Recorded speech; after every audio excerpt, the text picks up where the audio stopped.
Hi everyone, good morning all of you. क्या हाल चाल? I hope आप सब अच्छे होंगे।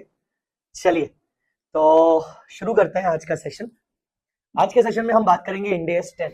बहुत ही छोटा सा टॉपिक है और इंड एस 10 का नाम है events after the reporting period. छोटा सा टॉपिक है, बहुत छोटा मतलब बहुत छोटा। देख रहे हो आप, 3 पेज का टॉपिक है। हाँ, बट ऑफकोर्स इसके क्वेश्चंस भी करने हैं।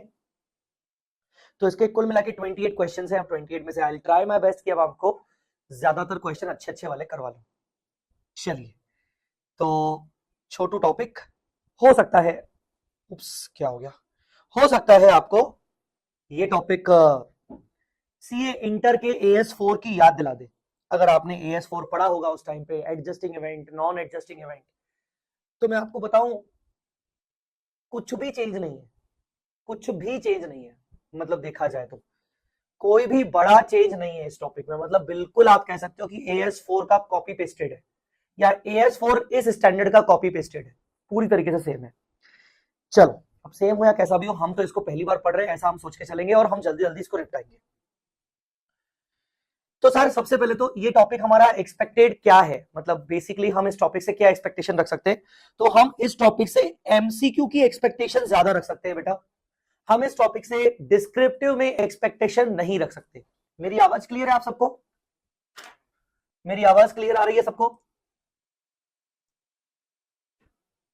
तो इस टॉपिक में हम MCQ पे, पॉइंट ऑफ व्यू पे चीजें रहेंगी। तो इसीलिए हम क्या करेंगे, हम इस टॉपिक के अंदर समरी बनाते जाएंगे ताकि हमें याद रहे कि कौन से केसेस में क्या होता है। ठीक है, चलिए सबसे पहले तो टॉपिक का नाम है event occurring after the reporting period या events after the reporting period. तो सबसे पहले तो मैं आपको बता दूं रिपोर्टिंग पीरियड मतलब क्या। गाइस देखिए, रिपोर्टिंग पीरियड एक एनुअल पीरियड भी हो सकता है, जैसे 1 अप्रैल से लेकर 31 मार्च। तो 31 मार्च, 1 अप्रैल से लेकर 31 मार्च ये रिपोर्टिंग पीरियड एंड हुआ। उसके बाद कोई इवेंट अकर हुआ, 31 मार्च के बाद कोई इवेंट अकर हुआ, रिपोर्टिंग पीरियड के एंड होने के बाद, मतलब अगले नेक्स्ट रिपोर्टिंग पीरियड में इवेंट अकर हुआ। और रिपोर्टिंग पीरियड बेटा एक इंटरिम पीरियड भी हो सकता है। इंटरिम पीरियड, इंटरिम पीरियड मतलब 1 अप्रैल से लेकर 30 जून। तो क्वार्टरली पीरियड को भी रिपोर्टिंग पीरियड बोल सकते हैं। तो 30 जून के बाद अगर कोई इवेंट अकर हुआ तो भी वो यहां पर आएगा। तो आप ये वाली पोर्शन भी लिख लीजिए, कोशिश करके अपने नोट्स में सारी चीजें नोट्स के अंदर ही लिखिएगा, ठीक है, ताकि आपको नोट्स के अलावा कुछ और रेफर ना करने पड़े। तो रिपोर्टिंग पीरियड, अच्छा जो बच्चे ये वीडियो यूट्यूब पर देख रहे हैं तो वो ये जो लेक्चर है, लेक्चर के जो नोट्स है वो आपको डिस्क्रिप्शन में मिल जाएंगे। चलिए तो एनुअल पीरियड या इंटरिम पीरियड, रिपोर्टिंग पीरियड कुछ भी हो सकता है। 31 मार्च के बाद कोई इवेंट हुआ या 30 जून के बाद कोई इवेंट हुआ, हम उस इवेंट की बात करेंगे यहां पर। अब सबसे पहले ये इवेंट होते क्या है, तो मैं बता दूं आपको कि इवेंट मतलब ऐसे कोई भी फेवरेबल, फेवरेबल मतलब मान लीजिए कोर्ट केस चल रहा था और कोर्ट का जजमेंट आया मेरे फेवर में, कोर्ट का जजमेंट मेरे फेवर में आया, अब मुझे कॉम्पेंसेशन मिलेगा। या कोई भी अनफेवरेबल, कोई भी फेवरेबल या कोई भी अनफेवरेबल, अनफेवरेबल मतलब कोर्ट का जजमेंट मेरे अगेंस्ट आया, मुझे पेनल्टी पे करना पड़ेगा, मुझे कॉम्पेंसेशन देना पड़ेगा। तो कोई भी इवेंट जो रिपोर्टिंग पीरियड के बाद अकर हो, मतलब 31 मार्च के बाद या 30 जून के बाद अकर हो, ठीक है ना, but that before the date when the financial statements are approved, किस डेट्स के अंदर अंदर अगर हो, जिस डेट पे फाइनेंशियल स्टेटमेंट्स अप्रूव किए गए हैं, जिस डेट पे फाइनेंशियल स्टेटमेंट्स को अप्रूव किया गया है उस डेट के अंदर अंदर अगर अकर होगा तो उस इवेंट को हम यहां पर कवर करेंगे event after the reporting period में। अब सबसे पहले मन में ये सवाल आता है कि सर जब ये इवेंट 31 मार्च के बाद अकर हुआ या 30 जून के बाद अकर हुआ तो सर ये इवेंट तो फिर नेक्स्ट पीरियड में चला गया ना, तो फिर हम क्यों पढ़ रहे हैं? नहीं बेटा, यही तो इंपॉर्टेंट है। अगर नेक्स्ट पीरियड में चला गया तो इस इंडेस का नाम ये हो सकता था कि event occurred after the event occurred in the next period, ऐसा भी तो नाम हो सकता था। इस इंडेस का इंटेंशन ये है कि कुछ ऐसे इवेंट हैं जो अकर करंट ईयर में तो नहीं हुए, करंट ईयर के बाद हुए, पर जिनके बारे में डिस्क्लोजर देना या जिनके बारे में कुछ एडजस्टमेंट्स करना इन्हीं पीरियड में जरूरी है। इन्हीं पीरियड में इनका डिस्क्लोजर देना, यूजर्स को बताना बहुत जरूरी है। वो इवेंट इस पीरियड में अकर नहीं हुए, इस पीरियड के बाद अकर हुए, पर इस पीरियड के फाइनेंशियल स्टेटमेंट्स पे उनका डिस्क्लोजर देना बहुत जरूरी है। तो मेक श्योर कि हम सारे डिटेल्स डिस्क्लोज कर रहे हैं अपने यूजर्स को, ठीक है। सो पर ये इवेंट कब तक अकर हो सकते हैं? मतलब 31 मार्च के बाद कब तक, क्या साल भर तक अकर होते रहेंगे तो हम डिस्क्लोज करते रहेंगे? नहीं नहीं नहीं, जब तक ये पीरियड के financial statements board of directors के द्वारा अप्रूव न कर दिए जाए। I said board of directors के द्वारा, शेयर होल्डर्स के द्वारा नहीं, ठीक है ना, किसी दूसरी कमिटी के द्वारा नहीं। कई बार ऐसा होता है कि पहले financial statements board of directors के द्वारा अप्रूव होते हैं, फिर वो एक दूसरी कमिटी के पास जाते हैं, फिर कमिटी उनको रिव्यू करती है, वो उनको अप्रूव करती है, फिर वो एजीएम में जाते हैं और शेयर होल्डर्स उनको देखते हैं। तो आपको देखना है कि बोर्ड ऑफ डायरेक्टर्स ने उनको अप्रूव कर दिया है। तो फाइनेंशियल स्टेटमेंट्स जब बोर्ड ऑफ डायरेक्टर्स के द्वारा अप्रूव हुए उस डेट के अंदर अंदर तक के जो भी इवेंट्स होंगे वो इंड AS 10 के अंदर कवर होंगे। तो यहां पर इंपॉर्टेंट क्या है, the date financial statements are approved, approved by whom, approved by board of directors, approved by board of directors. तो इसका मतलब अगर इस क्वेश्चन के एग्जांपल को देखिए यहां पर, तो देखिए 18 मई को the management of the entity approves the financial statement for issue to its supervisory board. अब ये सुपरवाइजरी बोर्ड कौन है भाई? सुपरवाइजरी बोर्ड कोई दूसरी कमिटी है, यहां पर बोर्ड लिख दिया या फिर यहां पर लिख दिया मैनेजमेंट, एक ही बात है, बोर्ड लिख दिया, बोर्ड ऑफ डायरेक्टर्स या मैनेजमेंट, सुपरवाइजरी बोर्ड को कंसीडर नहीं करेंगे। तो सुपरवाइजरी बोर्ड कौन है? It is made up solely of non executive and may include representative of employees and other outside interest. अरे भाई एक ऐसा बोर्ड बनाया जिसमें बाहर के लोग ज्यादातर है, जिसमें एम्प्लॉइज के कुछ रिप्रेजेंटेटिव है, नॉन एग्जीक्यूटिव डायरेक्टर्स है, वो लोग हैं। सुपरवाइजरी बोर्ड ने अपने फाइनेंशियल स्टेटमेंट्स को 26 तारीख को अप्रूव किया, उनके अप्रूवल से कोई मतलब नहीं है हमें। फिर फाइनेंशियल स्टेटमेंट शेयर होल्डर्स को दिए गए 1 जून को और शेयर होल्डर ने उनको अप्रूव किया 15 जून को। फिर फाइनेंशियल स्टेटमेंट्स को रेगुलेटरी बॉडी मतलब आरओसी में सबमिट किया गया या वॉटेवर जो भी होगा, 17 जुलाई को सबमिट किया गया, ठीक है ना। तो यहां पर डेट ऑफ अप्रूवल क्या होगी बेटा? ना रेगुलेटरी बॉडी होगी, ना शेयर होल्डर होंगे, ना सुपरवाइजरी बोर्ड होगा, यहां पर मैनेजमेंट ही होगा। तो हमें कौन देखना है? हमें किसको देखना है? Approval by board oblique management को देखना है। अप्रूवल बाय सुपरवाइजरी बोर्ड जो कि अदर आउटसाइडर्स नहीं, इसको नहीं देखना है। अप्रूवल बाय शेयर होल्डर्स, इसको नहीं देखना है, ठीक है ना। उसके बाद date of filing financial statements to regulatory body, इसको भी नहीं देखना है। तो हमें ये वाली डेट पर ध्यान देना है, पहली वाली डेट पर। Approval by board of directors और मैनेजमेंट ने जिस दिन अप्रूव किया वहां तक के जो इवेंट्स अकर होंगे उनको कंसिडर किया जाएगा। तो लेटर से एक एनुअल फाइनेंशियल स्टेटमेंट है 1 अप्रैल 2025 का, जो कि जिसका एंड हो रहा है 31 मार्च 26। अब इसके बाद मान लीजिए यहां पर 15 जून को अप्रूव किए गए bye board of directors, approve किया गया बोर्ड ऑफ डायरेक्टर्स के द्वारा। तो डियर इस पीरियड में जो भी इवेंट अकर हुआ होगा, वो इंड AS 10 में कवर हो जाएगा और उस इवेंट का डिस्क्लोजर देना जरूरी हो जाएगा। मिनिमम से मिनिमम डिस्क्लोजर देना। मैं ये नहीं बोल रहा हूं कि हमेशा डिस्क्लोजर ही देंगे, मैं बोल रहा हूं कम से कम इसका डिस्क्लोजर देना तो जरूरी हो जाएगा इस वाले पीरियड के फाइनेंशियल स्टेटमेंट्स के नोट्स टू अकाउंट्स में। आई मेरी बात समझ में? यहां तक डन है सबको? ठीक है, आई होप आप मेरे साथ साथ अगर ये बनाते जाओगे, एटलीस्ट जो मेरे रेगुलर क्लास जो रजिस्टर्ड स्टूडेंट्स है, जो प्रॉपरली क्लास फॉर्म में देख रहे हैं, यूट्यूब वाले स्टूडेंट्स तो इसको हो सकता है थोड़ा जल्दी जल्दी पढ़ते जाएं, समझते जाएं, पर आप इसको साथ साथ करते जाएंगे तो बेटर रहेगा। चलिए, अब ये हमने समझ लिया कि भाई इवेंट्स कौन से होते हैं। अब आते हैं types of events and their treatment. Events कितने टाइप के होते हैं? तो कुल मिला के इवेंट्स 2 टाइप के होते हैं, एक होते हैं एडजस्टिंग इवेंट्स और एक होते हैं नॉन एडजस्टिंग इवेंट्स। जैसा मैंने आपको यहां बताया कि ये पीरियड में अगर कोई इवेंट अकर होता है तो सर सबसे पहले तो बताओ इवेंट क्या हो सकता है। तो मैंने आपको बताया इवेंट फेवरेबल भी हो सकता है एंटिटी के लिए और अनफेवरेबल भी हो सकता है। तो सर आप बता दो पहले क्या होते हैं इवेंट। तो पहले तो आप देख लो कि इवेंट क्या क्या होता है। आपका डेटर जो हो गया वो इंसॉल्वेंट हो गया, इस पीरियड में आपको पता चला कि आपका डेटर जो है वो इंसॉल्वेंट हो गया। इस पीरियड में मार्केट क्रैश कर गया और आपके इन्वेस्टमेंट की वैल्यू डाउन हो गई, ठीक है ना। इस पीरियड में मान लीजिए कोई अर्थक्वेक आ गया जिससे आपको हैवी नुकसान हुआ, ठीक है ना। इस पीरियड में कोई कोर्ट का जजमेंट आ गया, जो कोर्ट का जजमेंट पहले से ही पेंडिंग चल रहा था पिछले साल से, पर इस पीरियड में वो जजमेंट आया और आपको पता चला कि आपको कॉम्पनसेशन देना पड़ेगा या फिर लेना पड़ेगा।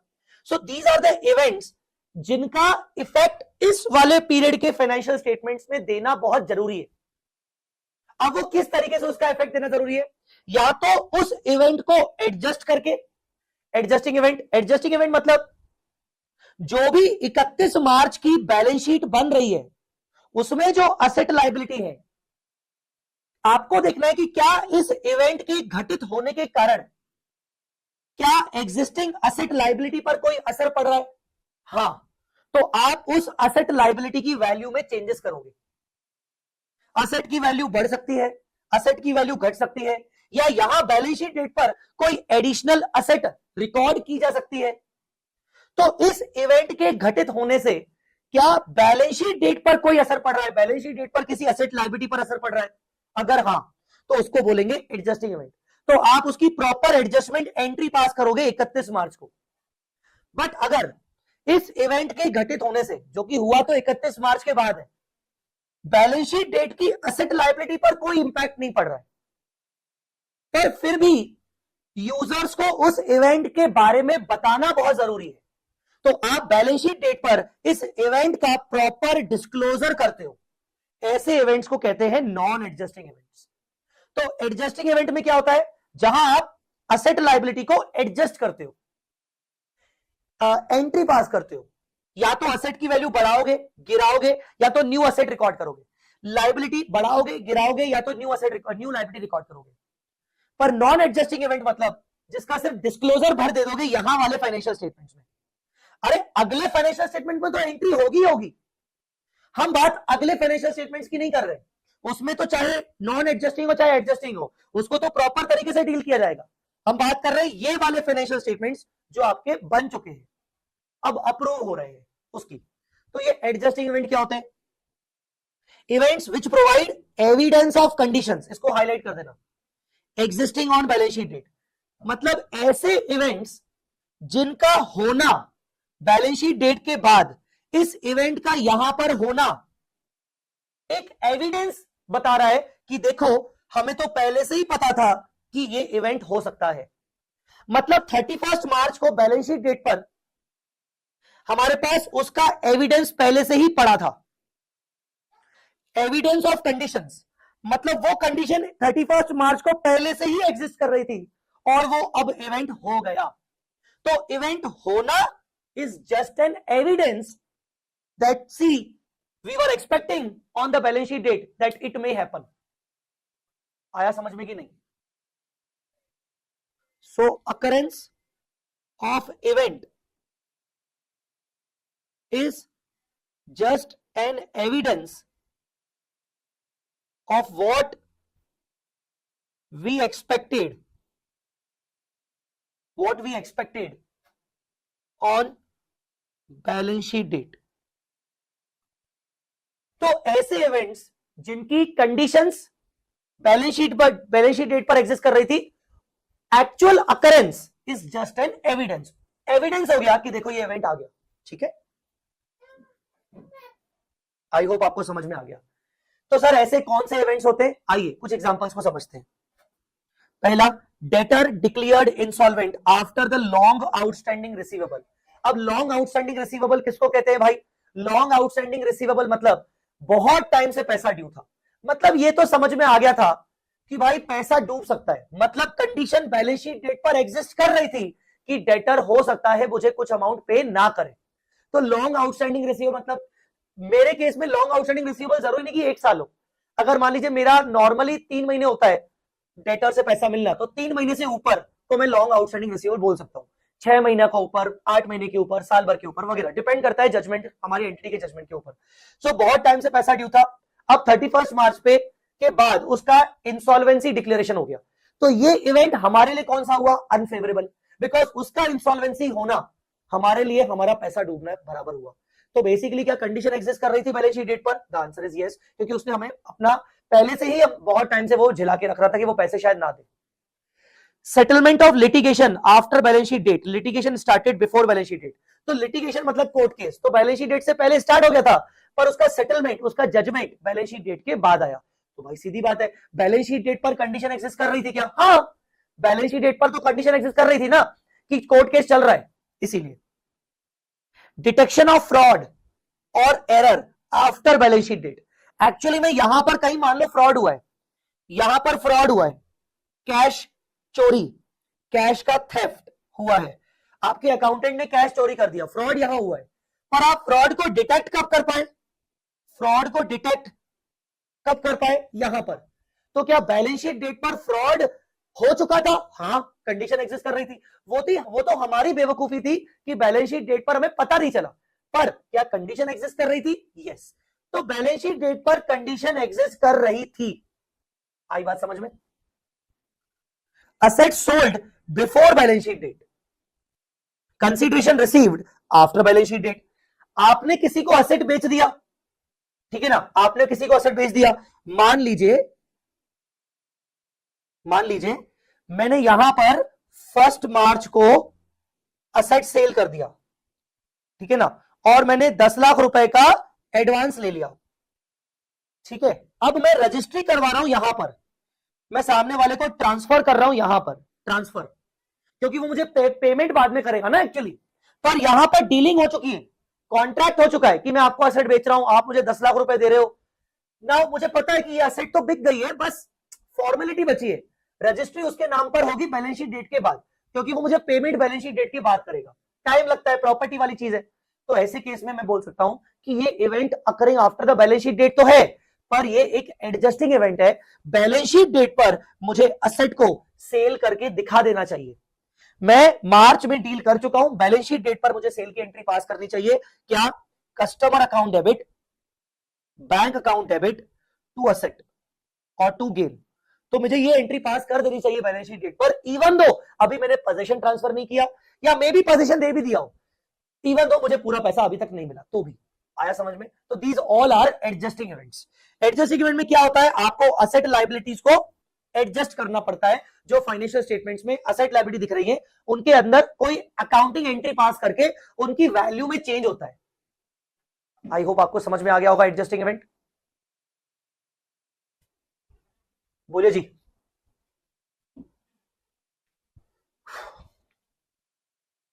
नॉन एडजस्टिंग इवेंट, अब देखो एडजस्टिंग पढ़ लिया तो नॉन एडजस्टिंग समझने में कोई दिक्कत नहीं जाएगी। नॉन एडजस्टिंग इवेंट मतलब क्या? नॉन एडजस्टिंग इवेंट मतलब 31 मार्च को कोई भी कंडीशन एग्जिस्ट नहीं कर रही थी, इवेंट तो हुआ पर उस इवेंट के होने के कंडीशंस बैलेंस शीट डेट पर एग्जिस्ट नहीं कर रही थी, बैलेंस शीट डेट के बाद कंडीशन अराइज हुई। तो क्या लिखा है? Events that are indicative of condition that arose after the balance sheet date. तो condition arose after the balance sheet date मतलब कंडीशन बैलेंस शीट डेट के बाद आई है, बैलेंस शीट डेट पर कोई कंडीशन एग्जिस्ट नहीं कर रही है। तो सर इसका मतलब बैलेंस शीट डेट पर अब जो असेट और लायबिलिटी है उसमें उसके अंदर कोई चेंजेस नहीं करेंगे? हाँ जी, पर उस इवेंट का डिस्क्लोजर देना पड़ेगा, डिस्क्लोजर देना जरूरी है, ठीक है। These events not relating to the circumstances or condition existed on balance sheet date. In other words, entirely new event arise after the balance sheet date. Balance sheet date के बाद पूरी तरीके से नया इवेंट अराइज हो गया, ठीक है। इसके एग्जांपल देख लेते हैं। Decline in the fair value of investments after the balance sheet date. Fair value of investment की मार्केट वैल्यू कम हो गई, मार्केट क्रैश कर गया। सर ये नॉन एडजस्टिंग क्यों है?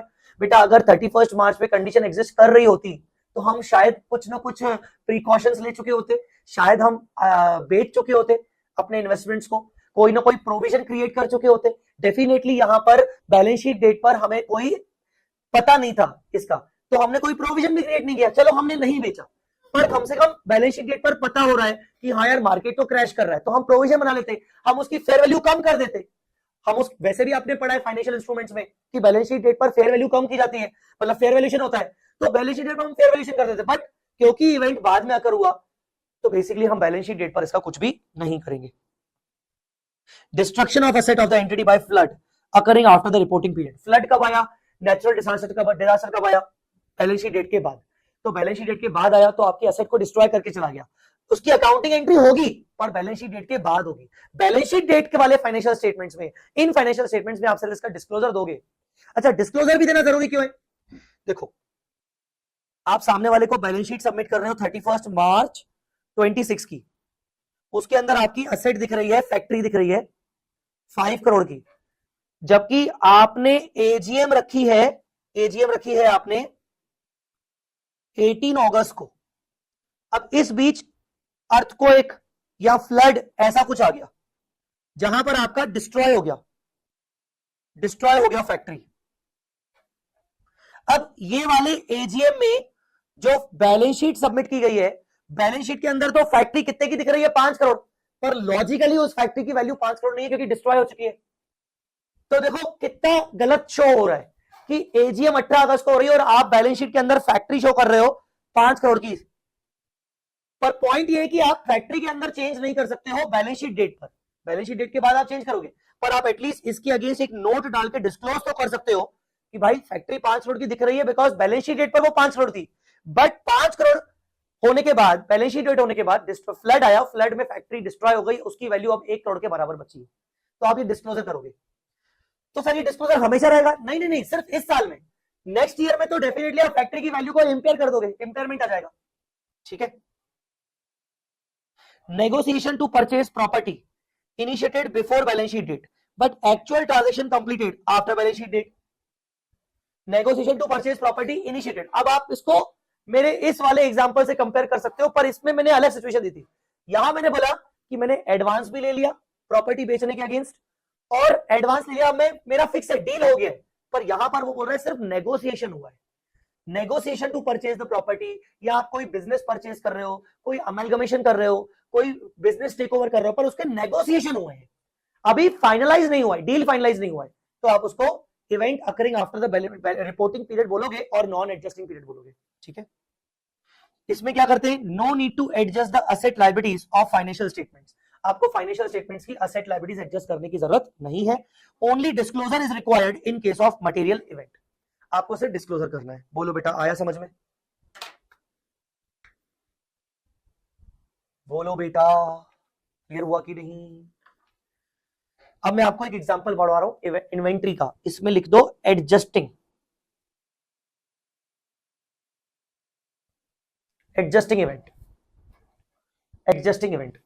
Entity A values it's inventories at cost और एनआरवी, बात सही है, इंड AS 2 के हिसाब से सही है वो, whichever is lower. Entity A has 10 piece of items A in its stock at the year end, उसके पास 10 पीसेस रखे। कॉस्ट कितनी है पीसेस की? 500, तो 500 इंटू 10 5000 हो गया।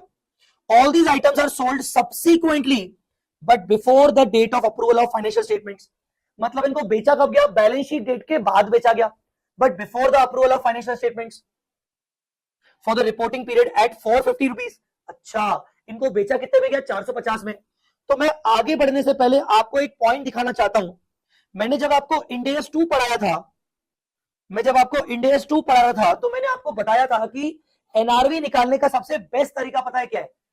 The best evidence to collect the NRV is to check the sale after balance sheet date. मैंने आपको यह चीज बताई थी एनआरवी के अंदर, देखिए एक सेकेंड,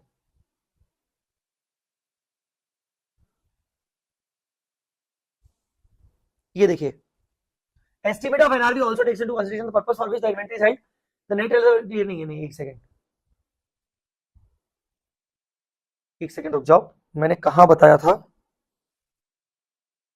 मैंने शायद लिखवाया होगा आपको कहीं पर, मैंने कहीं पर लिखवाया होगा, बट मैंने यहां पर आपको शायद नोट्स के अंदर लिखवाया होगा, और यहां लिखा भी हुआ है वही कि बैलेंस शीट डेट के हिसाब से है एनआरवी।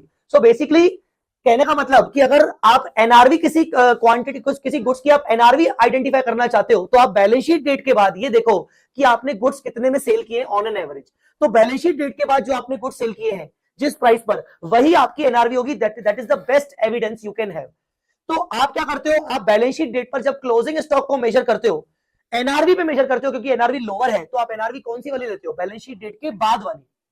तो बैलेंस शीट डेट के बाद जो जिस अमाउंट पे आपने सेल किया है, वो आइटम, वो वाले प्राइस को आप कंसीडर करते हो बैलेंस शीट डेट पर। इसका मतलब कहीं ना कहीं एनआरवी लेना इज एन एडजस्टिंग इवेंट। आया मेरी बात समझ में कि नहीं? एनआरवी लेना, हाँ ये रहा ना, ये एग्जांपल करवाया था, यस ये एग्जांपल करवाया था। बैलेंस शीट डेट के बाद कितने कितने में सेल हुआ था, हमने वो प्राइस के हिसाब से अपनी इन्वेंट्री को मेजर किया था। यस एग्जांपल नंबर 2 रेलेवेंट है इसके लिए।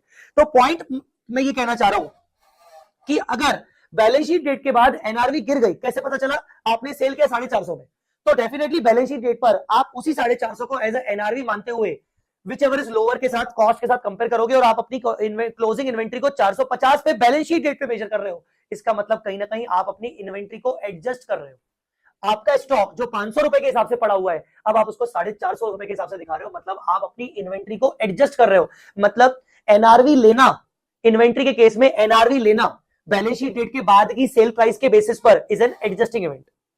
The sale of the inventory after reporting period normally provides evidence about their realization net realization value at the end of the reporting period.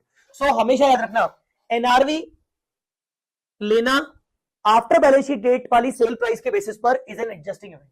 ठीक है, तो एडजस्टिंग इवेंट का एक और एग्जांपल आपको मिल गया, 5वां number example, NRV based on sale price after balance sheet date.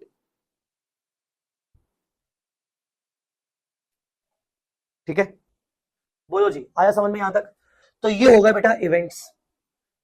तो इवेंट क्या होते हैं, event occurring after the reporting period क्या होते हैं, और टाइप्स ऑफ इवेंट्स और उनका ट्रीटमेंट क्या होता है। अब आते हैं कुछ स्पेशल आइटम्स पर, कुछ स्पेशल आइटम्स पर आते हैं, आ जाओ।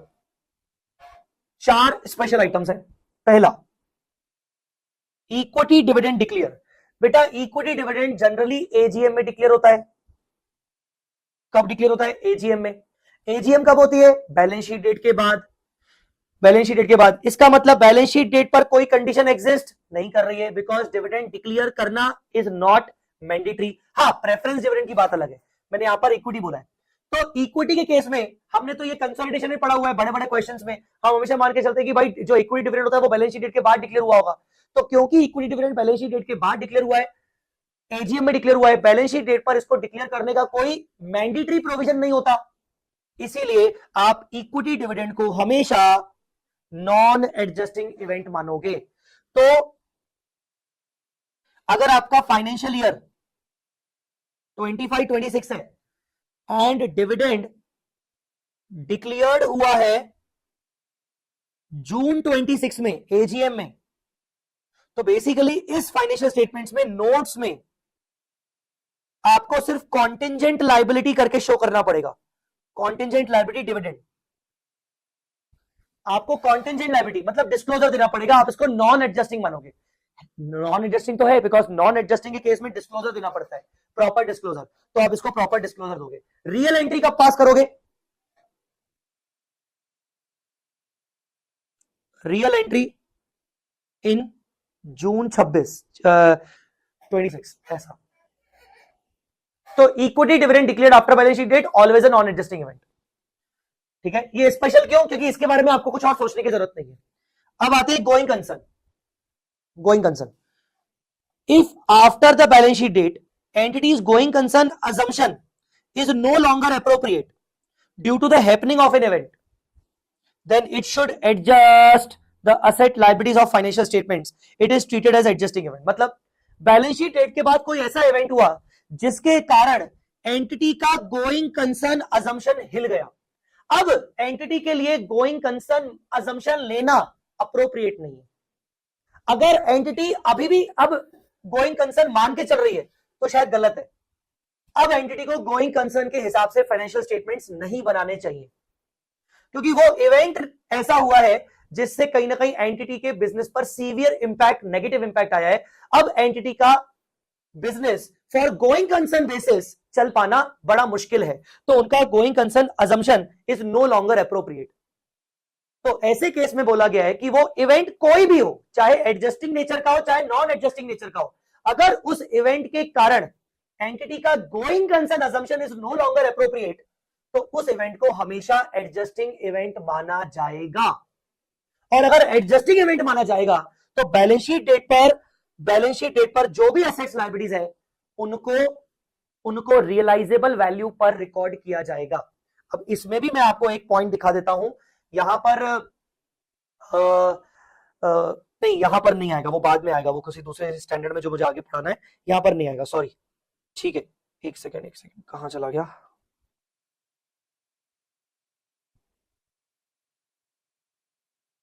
यस, तो कहने का मतलब गोइंग कंसर्न के हिसाब से अगर आपका अप्रोप्रिएट नो लॉन्गर अप्रोप्रिएट है, तो ऐसे केस में फिर आप यहां पर नहीं बनाओगे। आप उसके बाद आप financial statements historical cost basis, fair value basis पर नहीं बनाओगे, आप फाइनेंशियल स्टेटमेंट्स को रियलाइजेबल वैल्यू पे बनाओगे। Entity should not prepare its financial statement as per going concern basis. All assets लिख दीजिएगा, all assets and liabilities should be adjusted as per realizable value basis, as per realizable value basis।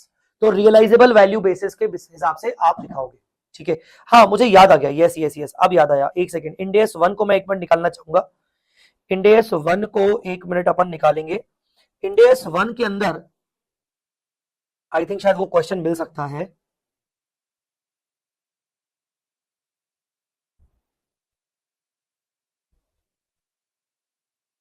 India के अंदर अगर नहीं हुआ तो फिर वो दूसरे स्टैंडर्ड में आ जाएगा, नहीं यहां पर नहीं है, ठीक है। तो पहला, इक्विटी डिविडेंड हमेशा क्या मानेंगे, नॉन एडजस्टिंग। गोइंग कंसर्न, अगर इवेंट के कारण एंटिटी का going concern no longer appropriate, going concern assumption is no longer appropriate, then treat such event adjusting always, all assets liability should be adjusted and should be provided as per the realizable value। अब तीसरा है आपका long term loan arrangement, ये आपको Indians 1 में पढ़ाया गया था, लॉन्ग टर्म लोन अरेंजमेंट, ये इंडियस 1 में पढ़ाया गया था। When there is a breach of material provision of long term loan arrangement on or before the end of the reporting period with the effect that liability becomes payable on demand.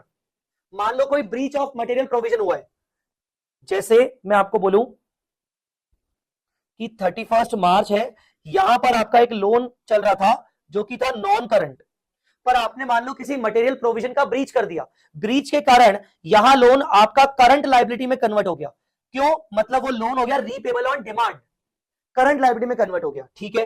पर हुआ क्या कि if the lender agreed after balance sheet date and before the approval of financial statements not to demand the payment, then it is treated as adjusting event. मान लो balance sheet date के बाद but approval date से पहले यहां पर lender ने मुझे ये माफ कर दिया, मेरा ये ब्रीच को रेक्टिफाई कर दिया गया और लेंडर मान गया कि नहीं नहीं ये रिपेबल ऑन डिमांड नहीं है, कोई बात नहीं, आपका लोन जैसा चल रहा था वैसा चलेगा। बैलेंस शीट डेट के बाद ये इवेंट अकर हुआ, तो इस इवेंट को हमेशा आप एडजस्टिंग इवेंट मानोगे। ये चीज मैंने आपको इंडियस 1 में सिखाई हुई है, ये पॉइंट मैंने आपको इंडियस 1 के अंदर बताया हुआ है। ये देखो, breach of long term provision arrangements, ठीक है। तो if liability becomes repayable on demand and if lender agreed after reporting period but before the approval of financial statements of not demanding the payment, तो उसको adjusting event मानेंगे। तो ये वाला point यहां पर है ऑलरेडी, ठीक है। तो क्या क्या चीजें हैं, इक्विटी डिविडेंड डिक्लेयर हुआ बैलेंस शीट डेट के बाद, हमेशा non adjusting. Going concern assumption now no longer appropriate because of any event, हमेशा adjusting. breach of long term loan provisions but the breach is rectified even after balance sheet date before the approval of financial statements for not demanding the payment, हमेशा adjusting, हमेशा adjusting, ठीक है। बोलो बेटा, clear.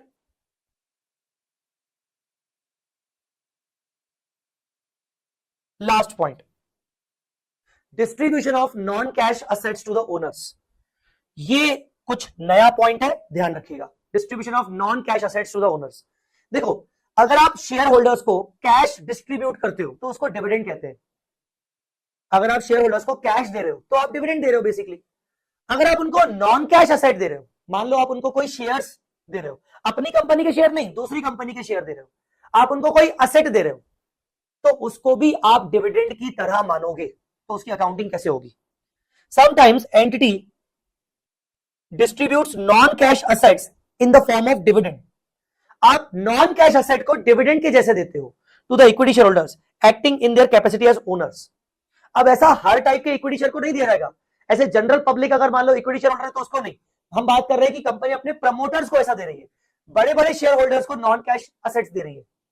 इन दो situation entity में also give equity share holders a choice of receiving either non cash asset और cash alternative. यहां पर चॉइस भी हो सकता है कि आप या तो कैश ले लीजिए या तो आप नॉन कैश हमसे कोई असेट ले लीजिए, ठीक है। पर हम किस फॉर्म में दे रहे हैं? डिविडेंड के फॉर्म में दे रहे हैं, ठीक है, डिविडेंड के फॉर्म में दे रहे हैं, तो इसको डिविडेंड की तरह ट्रीट कर रहे हैं। तो recognition of dividend payable, the liability to pay dividend shall be recognised when the dividend is appropriately authorised and is no longer at the description of entity. मतलब जब डिविडेंड डिक्लेयर हुआ तो आपको लायबिलिटी बुक करनी पड़ेगी। इसका मतलब dividend declare कब होगा? जिस दिन डिक्लेयर हुआ। अगर बैलेंस शीट डेट पर डिक्लेयर नहीं हुआ तो आपको नॉन एडजस्टिंग मानना है, तो आपको डिविडेंड पेबल की एंट्री करनी पड़ेगी when it is declared. Dividend payable when it is declared, ठीक है। Measurement of dividend payable, dividend अब अगर कैश में है तो कोई दिक्कत नहीं, पर अगर नॉन कैश असेट है तो नॉन कैश असेट को कैसे मेजर करोगे? नॉन कैश, अब देखो 115 के अंदर भी हमने पढ़ा था कि अगर आप सेल कर रहे हो और आपको नॉन कैश कंसिडरेशन मिल रहा है तो फेयर वैल्यू पर रिकॉर्ड करोगे। पढ़ा था कि नहीं पढ़ा था? Fair value of goods and services received, याद है कि नहीं? फिर उसके बाद आपने इंडिया 16 में पढ़ के रखा है कि अगर आप पीपी खरीद रहे हो तो उसके बदले जो कंसिडरेशन दे रहे हो वो नॉन कैश कंसिडरेशन है, तो आप जो भी कंसिडरेशन दे रहे हो उसकी फेयर वैल्यू, तो यहां पर भी वही है।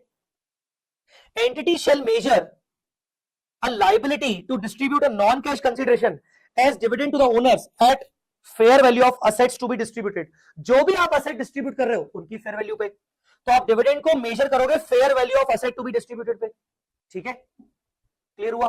क्या एंट्री पास करोगे? एंट्री पास करोगे dividend account debit to dividend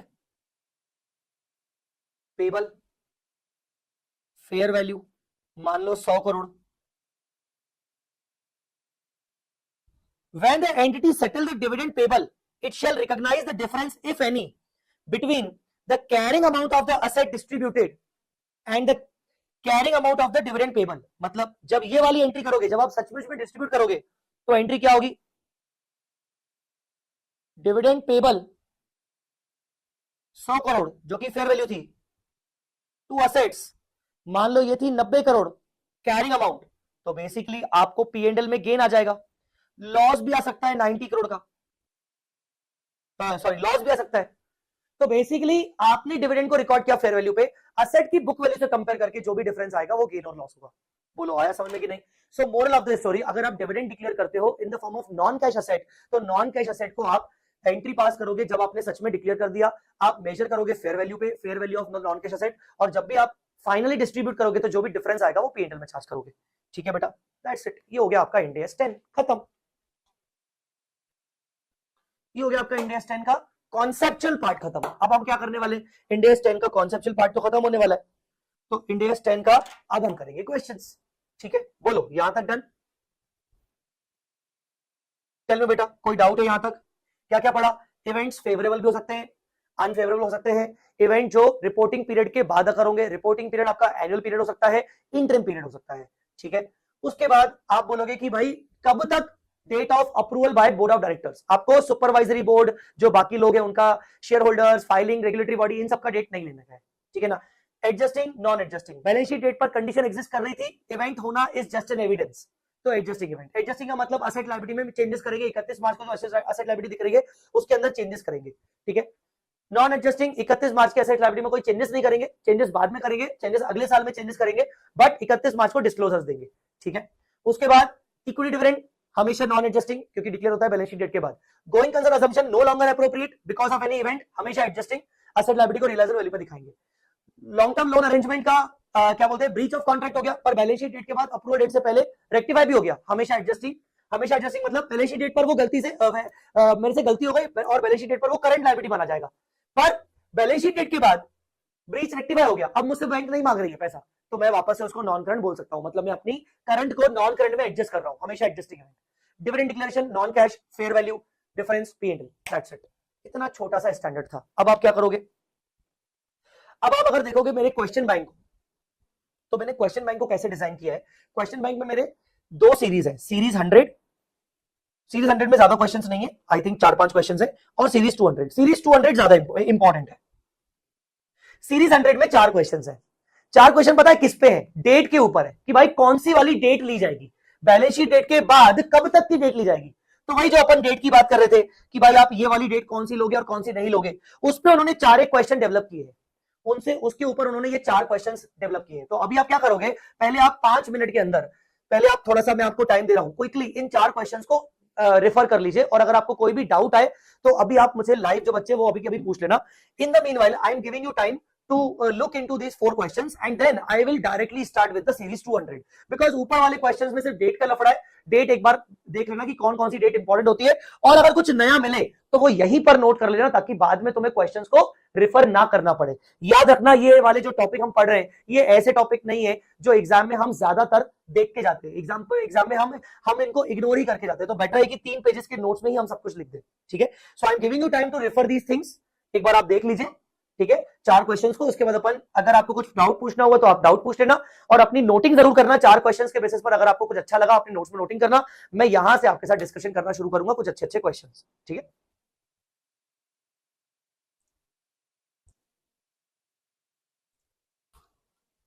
alright guys, हो आप लोग अवेलेबल, आगे बढ़े। Hello hello hello, yes. तो चलिए, सबसे पहले मुझे बताइए, जो आपने ये 4 क्वेश्चंस पढ़े इसमें आपको कुछ स्पेशल लगा, ऐसा कुछ जो आपको लगा कि भाई कहीं पर कुछ पॉइंट डालना चाहिए? One point I think is good in question number 102, if board approved financial statement earlier and they reopen the books, then final approval done on the letter date, then final approval date shall be considered. Yes, correct, ये वाला question number 102 में क्या किया उन्होंने, approved financial statements on 15 जून, फिर बाद में उनको क्या डिस्कवर हुआ, मेजर फ्रॉड डिस्कवर हुआ, और उन्होंने रीओपन कर दिए बुक्स को, और फिर फाइनली उन्होंने अप्रूव किया 30 जून को। तो 30 जून को अप्रूवल डेट मानी जाएगी। ठीक है ना, 30 जून को अप्रूवल डेट मानी जाएगी। तो व्हाट वी कैन डू, यार सबसे बेस्ट तरीका पता है क्या है, हम क्या कर सकते हैं, हम ना समरी बना सकते हैं। आ जाओ समरी। तो पहला पॉइंट ये है, if after approval board reopens the financial statements due to, क्या बोल रहा है, ड्यू टू मेजर फ्रॉड,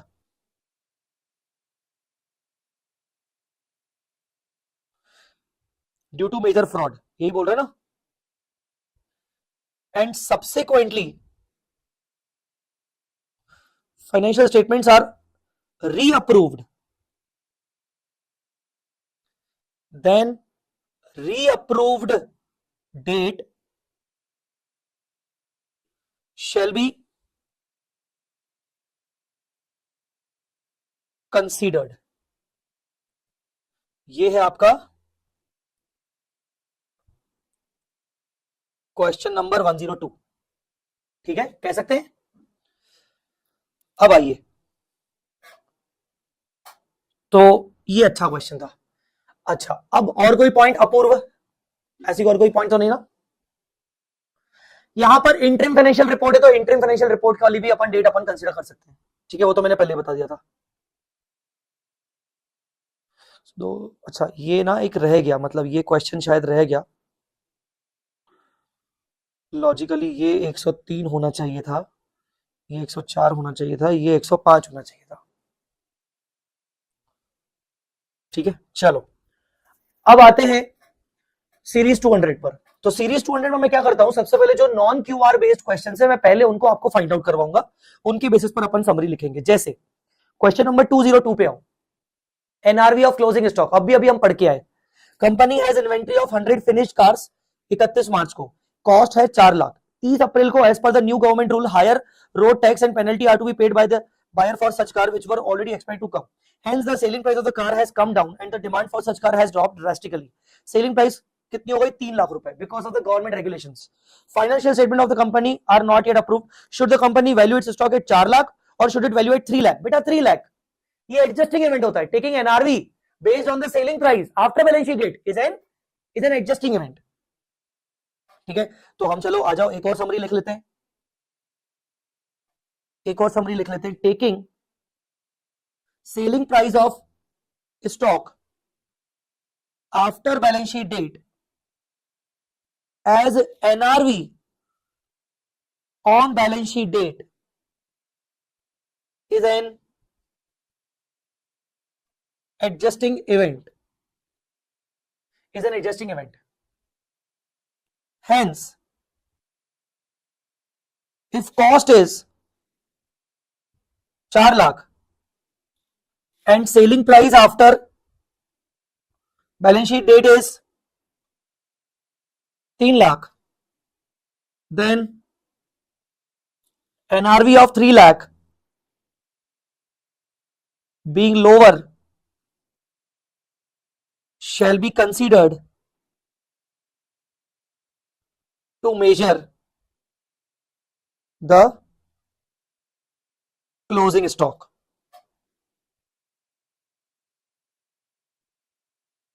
ठीक है, कौन सा नंबर क्वेश्चन? क्वेश्चन नंबर 202 आया समझ में?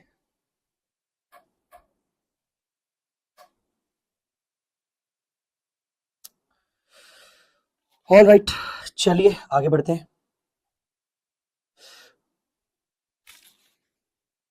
ये भी वही है, एनआरवी क्लोजिंग स्टॉक वही है। आप कीवर्ड समझ लो, लैपटॉप में ट्रेडिंग करते हो, advanced version of some new series of laptop आ चुके हैं मार्केट में, तो जो पुराने वाले लैपटॉप होंगे उनकी वैल्यू गिर जाएगी। करंट लैपटॉप क्रैश टू 35,000, तो decrease in NRV of the stock should be normally considered as adjusting event. बेटा इसको अपन रिपीट नहीं करते, ठीक है। 203 204 ABC has purchased a new machine during 11-12. Asset was finally installed and made ready for use on 15 मार्च। हमने एक machine खरीदा, machine install हो चुका है, रेडी फॉर यूज हो चुका है 15 मार्च को, ठीक है, बैलेंस शीट डेट से पहले। However, company involved in installation and training, which was also the supplier of machinery, has not yet submitted the final bill for the same। जो सप्लायर है ना, वही मुझे इंस्टॉलेशन करके देगा, ट्रेनिंग करके देगा, अभी उसने ना फाइनल बिल सबमिट नहीं किया है। The supplier company sent the bill on 10 April when the financial statements were not yet approved. Should the company adjust the amount of capitalization in the year 11-12 or 12-13? यार ऐसा होता है क्या? मतलब bill बाद में आएगा तो मैं मशीन का कैपिटलाइजेशन बाद में करूंगा, ऐसा होता है क्या? हाँ भाई, मैंने 15 तारीख को मशीन खरीद ली, यूज हो चुकी है, यूज स्टार्ट हो चुका है, उसने बिल मुझे नहीं दिया, बिल वो अगले महीने दे रहा है, क्या दिक्कत है? तो क्या मैं कैपिटलाइजेशन को पोस्टपोन कर लूंगा? ऐसा थोड़ी होता है यार, इसको एडजस्टिंग इवेंट ही मानेंगे अपन, ठीक है ना। तो आइए, machine purchased and installed, machine purchased and installed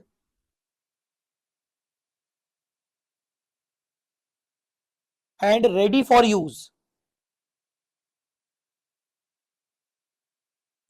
before balance sheet date, but invoice made after balance sheet date। क्या मानोगे भाई? Adjusting event. कौन सा नंबर क्वेश्चन है? Question number 204। सर जब ऑलरेडी लिखा हुआ है तो आप क्यों लिखवा रहे हो? बच्चों मैं जानता हूं, मैं तुम लोगों को तुमसे ज्यादा जानता हूं, ये मान के चलो, ठीक है ना। तुम्हारे पास समय नहीं मिलेगा, तुम्हें समय नहीं मिलेगा एग्जाम टाइम में ऐसे छुटपुटिए चैप्टर्स करने का। मैं सच बता रहा हूं, तुम्हें नहीं मिलेगा छुटपुटिए चैप्टर्स करने का समय। तो बेटर है ना कि अगर क्वेश्चन करने का समय नहीं मिलेगा तो कम से कम नोट्स को ही इस तरीके से डेवलप कर लो कि क्वेश्चन करने की जरूरत ही ना पड़े। सही कह रहा हूं कि नहीं कह रहा हूं मैं? चलो, क्यूआर वाले प्लीज अभी अपन प्रायोरिटी में नहीं रखते, बाद में देखते हैं, टाइम जैसा बचा तो मैं क्यूआर वाले भी एक बार देख लूंगा। अच्छा जी, नेक्स्ट क्वेश्चन। अच्छी बात देखो मैंने क्या की है, मैंने हर क्वेश्चन के बगल में उसका एक रेफरेंस पॉइंट दे दिया है। इंस्टॉलेशन ट्रेनिंग पर, गोइंग कंसर्न के ऊपर क्वेश्चन, फायर अकर्ड के ऊपर क्वेश्चन, फायर अकर्ड एनआरवी के ऊपर क्वेश्चन, ठीक है, damage of goods due to fault के ऊपर क्वेश्चन। तो इससे थोड़ा सा ये भी क्लियर हो जाएगा, मतलब हो सकता है पेपर नंबर 6 में भी थोड़ा आपको हेल्प हो जाए। तो आ जाओ, fire occurred in the plant of PQR limited, there was a fire on 10 May in which the entire plant was damaged and the loss of 40 lakh is estimated. Claim with the insurance company has been filed and a recovery of 27 lakh is expected. The financial statement for the year ended 31st March 11 was approved by the board of directors on 12 June. Fire तो आपकी 10 मई को हो चुकी थी और आपका board of directors का approval हुआ 12 जून को। How should it be disclose? बेटा देखिए यहां पर आपको ये देखना है कि वो इंटायर प्लान डैमेज तो हुआ पर आपको रिकवरी हुई क्या? द आंसर इज यस, 40 में 27 की रिकवरी हुई ना। तो क्या यहां पर आप ये बोल सकते हो कि going concern assumption is no longer appropriate? नहीं, मुझे नहीं लग रहा कि ये नो लॉन्गर एप्रोप्रिएट होगा। तो ये तो नॉर्मल है, going concern assumption is appropriate, क्योंकि इंश्योरेंस क्लेम भी तो आपको मिल गया है ना। तो बेसिकली आप इसको नॉन एडजस्टिंग इवेंट मानोगे और आप इसके फाइनेंशियल स्टेटमेंट्स आपके अप्रूव हो रहे हैं उसके अंदर आप रिस्पेक्टिव डिस्क्लोजर दोगे। बोलो बेटा आया समझ में कि नहीं? बोलो बोलो।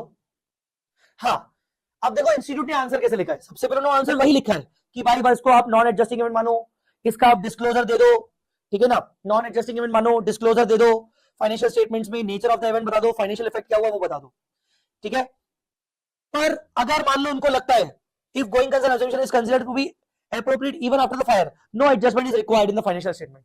मतलब बता दिया कि गोइंग कंसर्न असम्पशन अगर अप्रोप्रिएट लग रहा है तो फिर एडजस्टमेंट करने की जरूरत नहीं है, पर अगर अप्रोप्रिएट नहीं लग रहा है तो फिर आपको करना पड़ेगा। जनरल रूल अप्रोप्रिएट है। तो चलो अपन इसकी समरी भी एक बार लिख लेते हैं। Point number 4,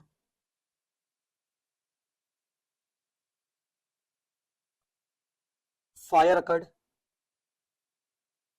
after balance sheet date and amount recovered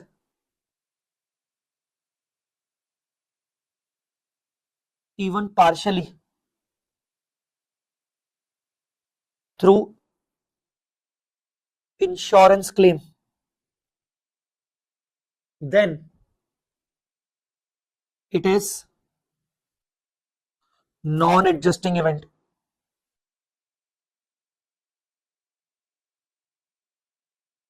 Going concern assumption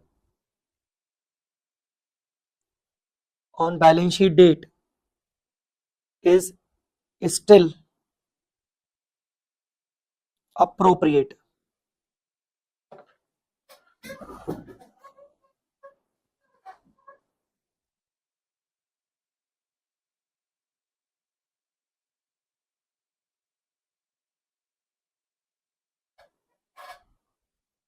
ठीक है,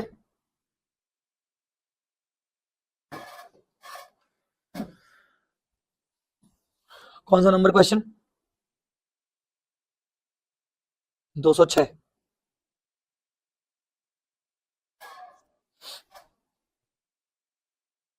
207। 5th April, fire damaged a consignment. Fire damaged a consignment of inventory at one of the Jupiter's Limited warehouse. 5th April को The inventory, this inventory had been manufactured prior to 31 March, मतलब वो closing stock का part था, costing rupees 8 lakh. NRV of the inventory prior to the damage was estimated 9.6, damage से पहले उसकी NRV 9.6 थी। Because of the damage caused to the consignment of the inventory, the company was required to spend an additional amount of 2 lakh रुपए on repairing and repackaging of the inventory. The inventory was sold on 15 May, proceed was 9 lakh रुपए। तो अगर damage नहीं होती तो उसकी inventory की NRV थी 9.6, पर क्योंकि वो डैमेज हो गई तो उसको रीपैकेजिंग रिपेयरिंग करने में 2 लाख का खर्चा आया और उसको बेचा गया 9 लाख में। The accountant of Jupiter treat this event as adjust this event of causing the damage to the inventory in the financial statement. अब देखो क्या हो रहा है, खाली खाली एनआरवी को आप एडजस्टिंग मानते हो, खाली खाली फायर अकर्ड को आप नॉन एडजस्टिंग मानते हो, पर अब fire occurred balance sheet date के बाद और एनआरवी लेना बैलेंस शीट डेट के बाद का, ये दोनों चीजें मिक्स हो गई। तो वो बोल रहा है कि हमने इसको एडजस्टिंग माना है and accordingly remeasure the inventory as follow. अब रीमेजर कैसे किया है, कॉस्ट है 8, एनआरवी है 7.6, 7.6 कैसे, 9.6 जो ओरिजिनल एनआरवी थी माइनस 2 लाख रुपए, गलत है भाई। एक्चुअल सेल कितने में हुआ, because actual sale is the actual event, actual sale event is the real NRV, तो 9 लाख रुपए, एक्चुअली 9 लाख रुपए इसको कंसिडर किया जाएगा। उसने बोला कि फायर अकर होने से पहले उसकी एनआरवी 9.6 थी, हमने रीपैकेजिंग का खर्चा किया 2 लाख का तो 7.6 हो गई। नहीं नहीं नहीं, बल्कि आपको 9 लेना चाहिए, 9 माइनस 2 ये हो गया 7 बेसिकली, ठीक है। तो analyse whether the above accounting treatment made by the accountant in regard to the financial year ending 31 March 12 is in compliance with India's, if not advise the correct treatment. तो पहली बात तो मैं आपको बता दूं उसने 9.6 लिया जो सही नहीं लिया है। तो आ जाओ अपन पहले इसकी वर्किंग पे देखो क्या बोल रहा है यहां पर, सॉरी वर्किंग नहीं पूरा अमाउंट ही देख लेते हैं। The above treatment needs to be examined in the light of the provisions Ind AS 10 index 10 event occurring after the reporting period defines event का पूरा डेफिनेशन बता रहा है, वो ठीक है, आप देख लेना अपने हिसाब से। यहां से मेन आते हैं, एनआरवी की बात बता रहा है कि एनआरवी जो होती है वो सेलिंग प्राइस के बेसिस पर ली जाती है, वो भी ठीक है, ठीक है। Accountant of Jupiter has remeasured the inventory after adjusting which is not correct and not in accordance with the provision of Ind AS 2 and Ind AS 10. Accordingly, the event causing the damage to the inventory occurred after the reporting period as per the principles is a non-adjusting event as it does not affect the conditions at the reporting date. Non-adjusting events are not recognized in the financial statements but are disclosed where their effect is material.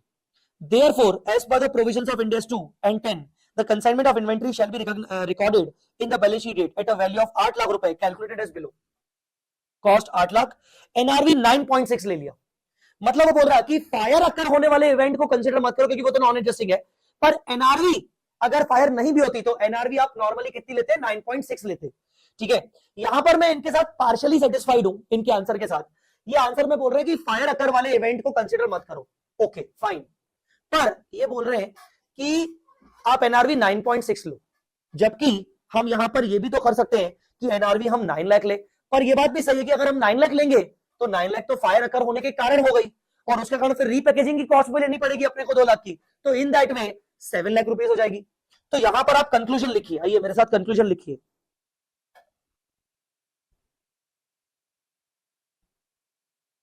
Fire occurred and it affects NRV of stock if fire occurred after balance sheet and due to fire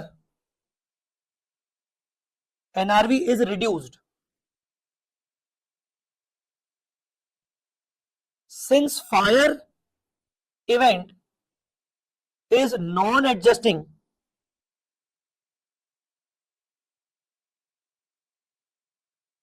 hence NRV shall be considered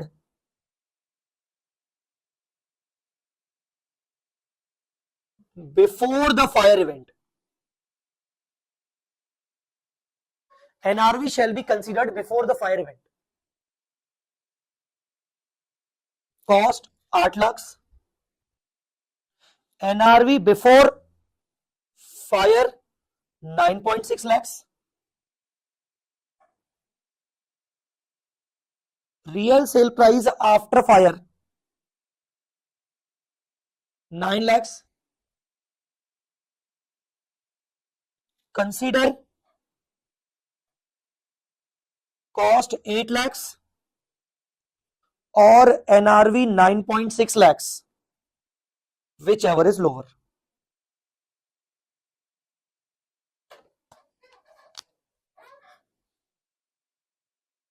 question number कौन सा है?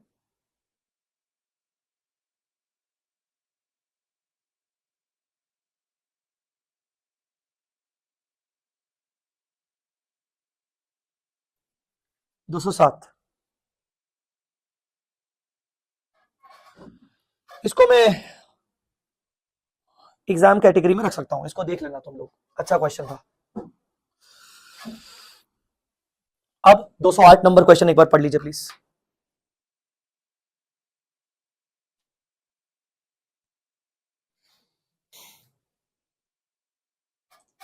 हाँ जी, पढ़ा आपने?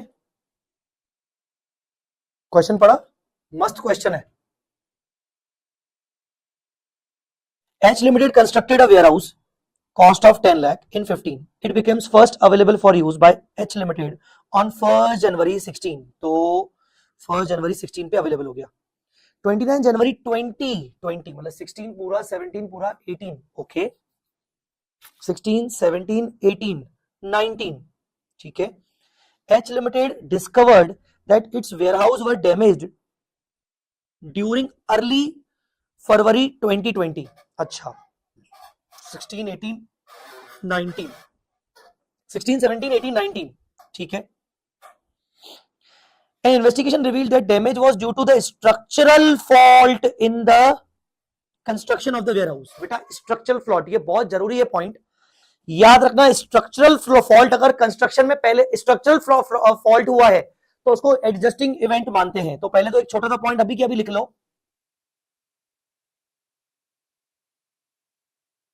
Any structural fault, any structural fault in construction found, it shall always be an adjusting event. इसको तो आप note कर ही लो। क्यों सर? क्योंकि भाई कंस्ट्रक्शन जब हुआ था उसी टाइम पे फॉल्ट हो गया था, तो condition are existing on balance sheet date. Since conditions of fault are existing on balance sheet date, तो ये बात तो पक्की है। क्वेश्चन नंबर 208 आगे पढ़ते हैं। The fault becomes apparent when the warehouse building leaked severely after heavy rainfall in the week ended January 2020. The discovery of the fault is an indication of impairment. So H Limited was required to estimate the recoverable amount of the warehouse at 31st December 19. ठीक है, क्योंकि अभी तक आप जनवरी के मतलब beginning में ही मालूम पड़ गया, तो आप जो दिसंबर एंडिंग आपका है ईयर, उसी में आप इंपेयरमेंट कर रहे हो। रिकवरेबल अमाउंट 6 लाख का। H Limited reassess the useful life of warehouse 20 years. पहले ये लाइफ कितनी मानी थी? पहले लाइफ कितनी मानी थी? एक सेकेंड, पहले लाइफ कितनी मानी थी अभी आगे मालूम पड़ेगा वो। Before discussing the fault, the H Limited depreciate the warehouse on the straight line basis to a nil residual value over estimated life of 30 साल। तो पहले लाइफ 30 साल मानी थी, अब 30 कर दी। तो मैं आपको बता दूं, change in the useful life of the asset is change in accounting estimate. मैं आपको इंड AS 8 में पढ़ाऊंगा वो चीज। Seepage of rain water through the crack in the warehouse caused damage to the inventory worth rupees 1 lakh and became unsaleable. Entire damaged inventory was on hand. It was uninsured, not insured. It accounts for all the property planning under the cost model. Annual financial statement approve किए गए हैं 28 फरवरी को, जबकि हमें तो 29 जनवरी को ही पता चला। Prepare accounting entries to record the effect of the events. Discuss the disclosure requirements. Will your answer be different if there was no structural fault and damage? तो दो चीजें अलग अलग हैं। पहले प्रॉपर्टी की बात कर लेते हैं वेयरहाउस की, फिर बात करेंगे इन्वेंट्री की, और अगर स्ट्रक्चरल फॉल्ट नहीं होता तो क्या होता उसकी बात कर लेंगे। तो सबसे पहले प्रॉपर्टी की बात करते हैं। तो प्रॉपर्टी का वैल्यू कितना था? 10 लाख। प्रॉपर्टी का वैल्यू 10 लाख था, तो उन्होंने कितने हिसाब से डेप्रिशिएट करना शुरू किया होगा? 30 साल के हिसाब से। तो please can you do 10 lakh divide by 30, करिए कितना आ रहा है? ये आ रहा है 33,333 पर ईयर। ये आपका डेप्रिसिएशन लगाया गया होगा, बोलो यस और नो। ये डेप्रिसिएशन आपका लगाया गया होगा 33,333 के हिसाब से। कब से लगाया गया होगा? 16 में पूरा पूरा, 17 में पूरा पूरा, 16, 17, 18, ठीक है ना, 16, 17, 18 में आपका इतना डेप्रिसिएशन 3 साल का तो लगाया गया होगा। 19 के अंदर हमें क्या करना पड़ेगा? ठीक है ना, 19 के अंदर हमें क्या करना पड़ेगा ये देखना है। तो पहले तो 3 साल का डेप्रिसिएशन 16, 17, 18 का तो माइनस कर दो। तो 10 लाख में से ये पूरा 3 साल का डेप्रिसिएशन आपका 1 लाख के बराबर होता है, तो कितना बचा? 19 लाख। तो मुझे बताओ आपका डेप्रिसिएशन 3 साल का माइनस होने के बाद वैल्यू कितनी बची? 9 लाख रुपए की वैल्यू बची। 9 लाख रुपए की वैल्यू बची 19 के बिगिनिंग में। अब जब आपको जनवरी में मतलब 19 पूरा खत्म होने के बाद अगले साल जनवरी में शुरू में पता चल गया, तो आप इसको एडजस्टिंग इवेंट मानोगे। हम तो बोल के बैठे एडजस्टिंग मानेंगे, और अगर एडजस्टिंग मानोगे तो फिर डेप्रिसिएशन को भी आपको 20 इयर्स के हिसाब से कंसीडर करना पड़ेगा। तो मुझे बताओ 20 years from the date it was ready for use. जब से वो रेडी फॉर यूज हुआ था तब से लेकर 20 इयर्स। तो मुझे बताओ तब से लेकर तो 3 साल हो चुके। इसका मतलब बाकी के 9 लाख रुपीस को आप कैसे अमोटाइज करोगे? बाकी के 9 लाख रुपीस को आप 17 इयर्स में अमोटाइज करोगे। 17 क्यों sir? 20 from the year it was ready to use, तो 16, 17, 18 3 साल हो चुके वहां से, तो बाकी 17 साल के लिए 9 लाख रुपए की लाइफ बची। तो करो 9 लाख डिवाइड बाय 17, कितना आना चाहिए? 52941। कितना आना चाहिए? 52941। तो 52941 का हम डेप्रिसिएशन लगाएंगे। हाँ, अगर आपने पहले से ही डेप्रिसिएशन 33333 लगा लिया होगा 19 में भी, तो 52941 माइनस 333 आपको एडिशनल डेप्रिसिएशन चार्ज करना पड़ेगा 19,608 रुपए का, जो कि इन्होंने भी चार्ज किया है। तो या तो आप या तो आप पूरा पूरा बता दो कि अब हमें पूरा पूरा 952,941 का डेप्रिसिएशन चार्ज करना पड़ेगा, या तो आप बता दो कि इतना चार्ज कर लिया होगा और बाकी का हमें चार्ज करना पड़ेगा 19608। ठीक है, ये तो हो गया डेप्रिसिएशन की एंट्री। अब ये भी चार्ज करने के बाद 52,941 चार्ज करने के बाद 9 लाख की वैल्यू कितनी बची होगी? 9 लाख माइनस 52,941, तो वैल्यू बची 847,059, इतनी वैल्यू बची। और आपका इंपेयरमेंट कितने का आ रहा है? 6 लाख रुपए का। तो इंपेयरमेंट का रिकवरेबल अमाउंट 6 लाख रुपए का आ रहा है, तो आपका बाकी का 247,059 ये आपका इंपेयरमेंट लॉस बुक होगा, 247,059। और ये सबकी सब एंट्री कब करेंगे? 31 दिसंबर को। क्यों? क्योंकि ये एडजस्टिंग इवेंट है, हम असेट की वैल्यू को एडजस्ट कर रहे हैं, एडजस्टिंग इवेंट है। Structural fault during construction it ये हुआ, hence asset shall be additionally depreciated due to revised life and to be tested for impairment on balance sheet date only। तो आपको एडिशनली डेप्रिशिएट भी करना है और इंपेयरमेंट भी करना है बैलेंस शीट डेट के बेसिस पर। ठीक है, अब बात करते हैं इन्वेंट्री का। बेटा इन्वेंट्री को क्या मानेंगे? इन्वेंट्री जो आपकी खराब हो गई because of the seepage and all, inventory को आप नॉन एडजस्टिंग इवेंट मानोगे, बिकॉज इन्वेंट्री आपकी 31 दिसंबर को सही कंडीशन में थी। इन्वेंट्री का लॉस्ट, इन्वेंट्री का खराब होना is not an adjusting event, तो ये नॉन एडजस्टिंग इवेंट माना जाएगा। तो ये क्या बोल रहा है? सीपेज ऑफ रेन वाटर, ये डैमेज ऑफ इन्वेंट्री वगैरह वगैरह। तो any damage to inventory after balance sheet date due to seepage of water found after balance sheet date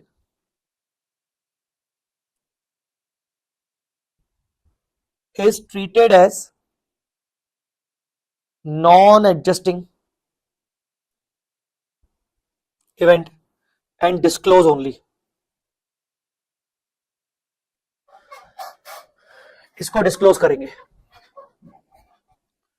because 31 दिसंबर को बैलेंस शीट डेट पर इन्वेंट्री की ऐसी कोई कंडीशन नहीं थी, because on balance sheet date inventory was in good condition, inventory good condition में थी। Question number 208 again. ठीक है, बोलो जी।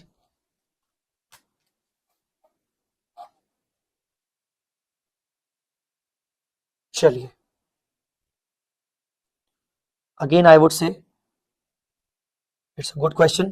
208 जनवरी 21 एग्जाम्स में आया ये क्वेश्चन।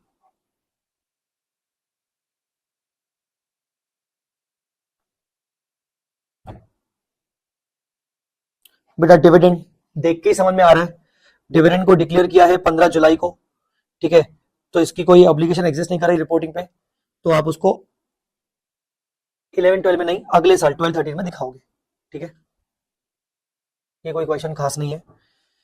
एक और क्वेश्चन डिविडेंड के ऊपर, what would the treatment for dividend declared or redeemable to redeemable preferential holders after the reporting period but before the financial statements whether India stand prescribe in accounting. बेटा देखो, redeemable preferential है, अगर वो cumulative nature का है तो फिर बेटा इसको तो एडजस्टिंग मानना पड़ेगा, बिकॉज रिपोर्टिंग डेट पर लायबिलिटी एग्जिस्ट कर रही है। ठीक है, India Stand does not prescribe the accounting treatment for dividend declared to redeemable preference holder as per the principles। भाई ये फाइनेंशियल लायबिलिटी है, requirement of reporting date of declaration is not relevant for the recognition. मैं आपको एक general point लिखवा लेता हूं, आप लिख लीजिए general point. Dividend declared after balance sheet date on preference shares is an adjusting event। since obligation to pay was existed on balance sheet date. Simple सा पॉइंट है. डिविडेंड प्रेफरेंस शेयर पर ध्यान रखना है आपको ये चीज.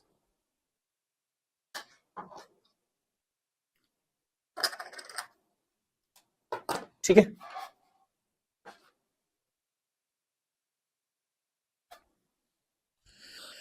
चलिए अब देखो लीगल सूट टैक्स डिमांड ऐसे करके टैक्स डिमांड अलग अलग क्वेश्चंस हैं. तो आ जाओ लीगल सूट वाले क्वेश्चंस का दोनों का क्यूआर है. अपन टैक्स डिमांड वाले क्वेश्चन पर चलते हैं. A case is going on between ABC company and tax department on claiming the exemption for certain goods for the year 11-12. The court has issued the order on 15 April and rejected the claim of the company. Accordingly, the company is liable to pay the additional tax. पहले से ही legal case चल रहा था ना, और court ने order issue कब किया? 15 अप्रैल को, बैलेंस शीट डेट के बाद. Shall the company account for such tax in 11-12? Yes, 11-12 में अकाउंट करना पड़ेगा. और shall it account for the year 12-13? नहीं, 11-12 में करना पड़ेगा. ये आपका एडजस्टिंग इवेंट हो गया. सिंपल है यार, ये तो बहुत इजी है कि भाई कोर्ट का जजमेंट आ गया ना बैलेंस शीट डेट के बाद, और वो कोर्ट पहले से कोर्ट केस पहले से चल रहा था. इस पे तो मैं कुछ बनाऊंगा भी नहीं, मैंने ऑलरेडी एग्जांपल में लिख के रखा था. ये settlement of litigation after balance sheet date, litigation started before balance sheet date. तो ये बहुत सिंपल हो गया. एबी से received a demand notice 15 June for an additional amount of 28 lakh from the excise department on account of higher excise duty levied by excise department compared to the rates which the company was creating provision and depositing the same in respect of the transaction related to the financial year 11-12. तो financial year 11-12 में जो भी हमने जिस rate से excise duty पे की है वो रेट सही नहीं है, डिपार्टमेंट का कहना है. और डिपार्टमेंट का बोलना है कि वो रेट आपका सही नहीं है, रेट ज्यादा होगा, आपने कम रेट पे एक्साइज ड्यूटी भरी है. तो हमें लीगल नोटिस आया है, तो हमें क्या करना चाहिए? 11-12 में जो ट्रांजेक्शन हुआ है उसके ऊपर financial statement for 11-12 was approved on 10 अगस्त को, जबकि हमें डिमांड नोटिस मिला है 15 जून 2012 में. ठीक है. इन जुलाई 2012 the company has appealed against the demand of 28 lakh. Company appeal कर रही है and company has expected that demand would be settled at 15 lakh only. Demand 15 lakh पे सेटल हो जाएगी. तो सबसे पहले तो ये बताओ, क्या लिटिगेशन आपका बैलेंस शीट डेट से पहले स्टार्ट हुआ था? शायद नहीं. लिटिगेशन तो आपका बैलेंस शीट डेट के पहले स्टार्ट नहीं हुआ था. पर बैलेंस शीट डेट के पहले अगर वाकई में ये कांड हुआ है तो बैलेंस शीट डेट के पहले आपने ट्रांजैक्शन तो कम रेट पे करके रखे. मतलब कंडीशन तो एग्जिस्ट कर रही है बैलेंस शीट डेट को, भले लिटिगेशन स्टार्ट नहीं हुआ है. और company expected that demand would be settled at 15 lakh. अच्छा, कंपनी एक्सपेक्ट कर रही है डिमांड सेटल होगी 15 लाख पे, मतलब कंपनी खुद मान रही है कि कंपनी ने कम रेट पर एक्साइज ड्यूटी पे किया है. कंपनी खुद मान रही है. इसका मतलब बताओ, बैलेंस शीट डेट पर कांड हो चुका है, बैलेंस शीट डेट पर कंडीशन एग्जिस्ट कर रही है. The answer is yes, even though litigation file नहीं हुआ है. लिटिगेशन तो फाइल बाद में ही हुआ ना, 31 मार्च के बाद ही हुआ, क्योंकि हमें नोटिस ही बाद में मिला. जून में नोटिस मिला, हम जुलाई में हमने लिटिगेशन फाइल किया. Show how the above event will have a bearing on the financial statement of 11-12, whether these events are adjusting or non-adjusting, and explain the accounting treatment. मेरे हिसाब से ये इवेंट एडजस्टिंग इवेंट होना चाहिए, because company भी expect करके चल रही है कि उसको 15 लाख में सेटल करेगी वो. इसका मतलब वो एडजस्टिंग इवेंट होगा. पढ़ लेते हैं एक बार. स्टार्टिंग में तो उन्होंने पूरा डेफिनेशन पार्ट दिया है, यहां से पढ़ लेते हैं. In the stand case, the demand notice has been received on 15 June, which is between the reporting period and date of approval. It is an event after the reporting period. Demand for additional amount has been raised because of the higher tax duty. ठीक है. Accordingly, condition existed on, हाँ वही, क्योंकि transaction तो आपके हो चुके थे ना. जो हायर टैक्स ड्यूटी है वो कब हुई है? In respect of goods already manufactured during the reporting period. तो आपकी कंडीशन एग्जिस्ट कर रही थी as the goods have been event have been confirmed by the receipt of the demand notice. Therefore, it is an adjusting event. Make a provision. आपको 15 लाख का provision बनाना पड़ेगा. तो basically इसको भी हम नोट कर लेते हैं. अच्छा पॉइंट है. भले लिटिगेशन स्टार्ट नहीं हुआ, tax demand notice received after balance sheet date for charging higher rate of tax.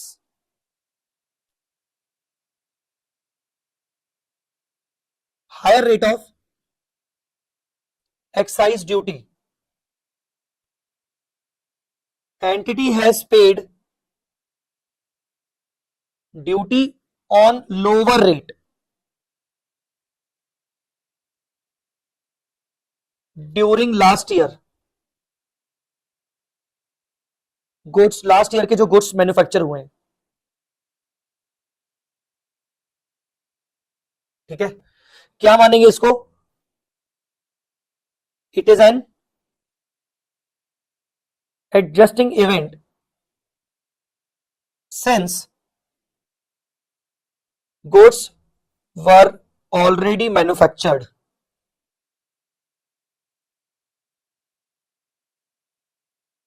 ठीक है, क्वेश्चन नंबर कौन सा? 214।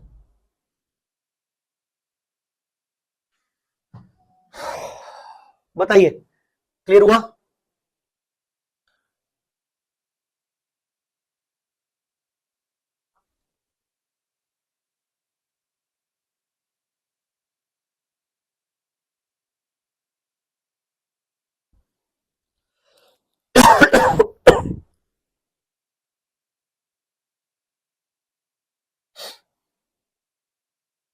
आइए next question.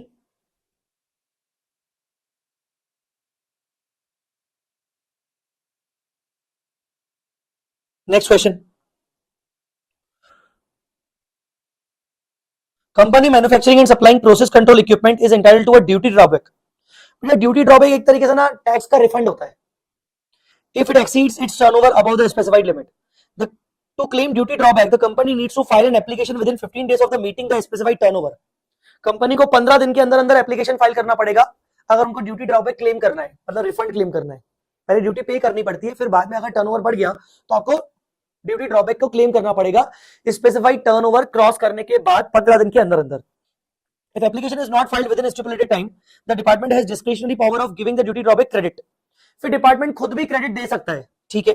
For the year 11-12 the company has exceeded the specified limit of turnover by the end of the reporting period, but the application for the duty drawback is filed on 20 अप्रैल। हम थोड़ा late हो गए, 15 अप्रैल तक करना था, पूरा पिछले साल में हमारा जो टर्नओवर था वो स्पेसिफाइड लिमिट से क्रॉस हो गया, हम थोड़ा लेट हो गए।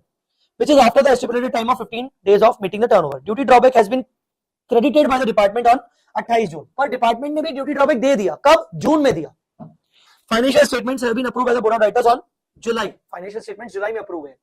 Whether duty drawback credit should be treated as an adjusting event, पहले बात तो ये एडजस्टिंग इवेंट होगा कि नहीं होगा। सबसे पहले मैं आपको बता दूं, ये फेवरेबल इवेंट की बात कर रहा है, अनफेवरेबल इवेंट की बात नहीं कर रहा है,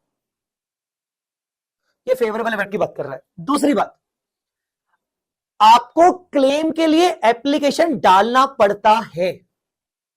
अब भले आप लेट हो जाओ कोई दिक्कत नहीं, पर आपको एप्लीकेशन डालना पड़ेगा। एप्लीकेशन डालोगे तो ही सामने वाला ड्रॉबैक का क्लेम देगा ना आपको। एक सेकंड, एप्लीकेशन डालोगे तो ही सामने वाला आपको क्लेम देगा। अब जब आप एप्लीकेशन डालोगे ही नहीं तो आपको क्लेम नहीं मिलेगा। आपने एप्लीकेशन कब डाली? 30 अप्रैल को, मतलब आपने 31 मार्च को एप्लीकेशन डाली ही नहीं है। आई बात समझ में कि नहीं? तो आप इसको एक नॉन एडजस्टिंग इवेंट मानते हुए अगले साल इसका एडजस्टमेंट करोगे। करंट ईयर में वो आपके लिए सिर्फ एक कॉन्टिंजेंट एसेट है, अगले साल आप उसका एंट्री करोगे। तो क्या बोल रहा है भाई, देखें, in the instant case, condition of exceeding the specified number was met at the end of the reporting period. The company was entitled for duty drawback, but the application for the same has been filed after the stipulated time. Credit of duty drawback is discretionary in the hands of the department. Accordingly, duty drawback credit is a contingent asset at the end of the reporting period, which may be realized in the department credit the same. आगे contingent asset का तो ठीक है, record entry होती नहीं है। In accordance with the above, the duty drawback credit was contingent asset for the financial year 11-12 should be recognized as an asset and related income should be recognized in the reporting period in which the change occur, मतलब अगले साल। तो बहुत छोटा सा point लिख लीजिए, ज्यादा इंपॉर्टेंट तो नहीं है।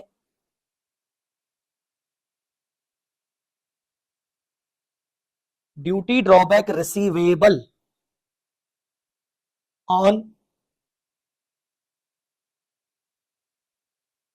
फाइलिंग ऑफ एप्लीकेशन,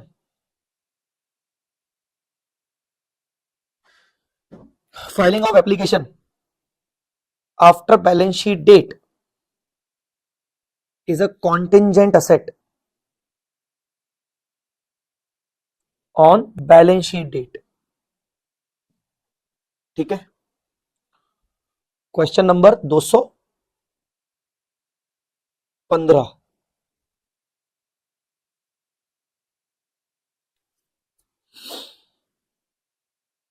आइए जी, क्वेश्चन नंबर 218।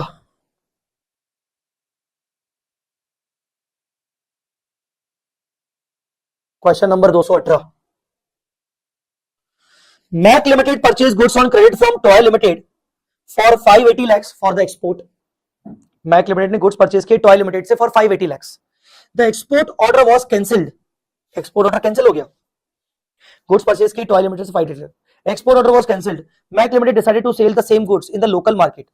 अच्छा ठीक है, with a price discount.